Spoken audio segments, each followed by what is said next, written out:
one of my traumatic experiences is naggikan ra gihapon sa ako ang mga relatives. Since nakaangat-angat man sila, tapos kami is naarami sa ilang baba.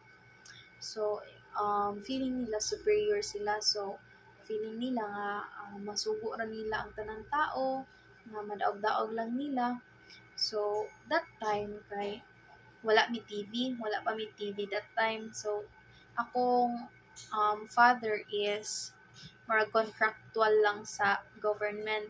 So, nagaipod pa ako father para makapalit og TV. So, morning ato, I remember nga, nag-adto mi sa balay sa akwa uncle, um, kay makita na og TV. Tapos na siya duha ka anak nga um, amo gihapon cousin. So, kadto is while nag-watch mi og TV, nagtimpla ako uncle og gatas para sa ilaha duha. So murag wala gani nila natarog ang gatas. So ang ilang giingon gyud kay ano nga, ang uban man gani kay dili makapalit og gatas. Tapos kamo nga naa mo, dili ninyo immune.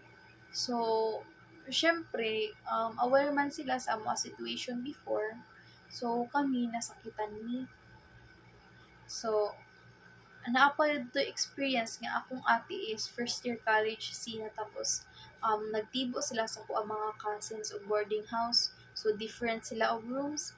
Tapos one day giadtuan akong ate sa ako a cousin kay giingnan nga muhawa na siya sa boarding house kay dili na daw mobayad ako auntie sa iya ha.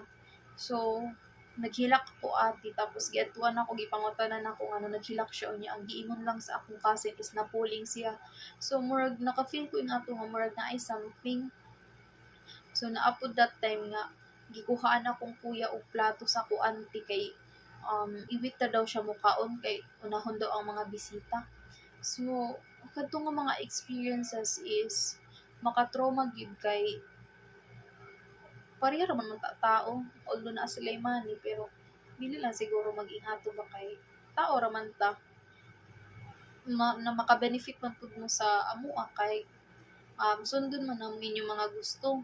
So kadtong nag-start na og first year college ako kuya, nangayo og tabang akong parents sa ako ang mga relatives nga about sa allowance, mangutang kay para mahatag sa ako siblings. So ang ingon sa ako mga auntie nga nung magpaskwela man nga wala may ikapaskwela. So ako father nga to is nasakitan. So may kani kay regular siya sa government, so makahiram ra siya, makautang ra siya, or maka-loan lang siya sa specific nga bangko man ata to. So kadto, although dili gid sapat, pero at least nakatabang para makahuman ako mga siblings. So kadtong nga mga experiences is nakapatrauma gid sa kuha kay ingana gid di ay i-approach ang mga tao nga mga less fortunate ba nga ang mga nakaangat no ang mga dili kabalo mo tabang. So lesson learned, mas gana gid mangayo og tabang sa lain kaysa sa imo relatives kay sila mo tabang pero naay gihapoy mga save. Although pwede raman siguro ninyo i-keep sa inyo ha, pero wala man gid, marag mulabaw man gid sa ila ang mang downgrade og tao. So good thing na different na life karon, we have the opportunity and privilege to earn more money. Makapaskwela na ako siblings sa ako sa gana nga school. Tapos na-reach ko nila ila goal na maging professional. So kato nga experiences is nag-lead sa ako nga every time na ay family event is dili na ko mag-adto, dili na ko magpakita. Mao na tingala ko mga relatives nga nung dili ko naga-join og event kay kato nga panghitabo is dili gani siya justifiable kay tao ra man gid pud unta niya.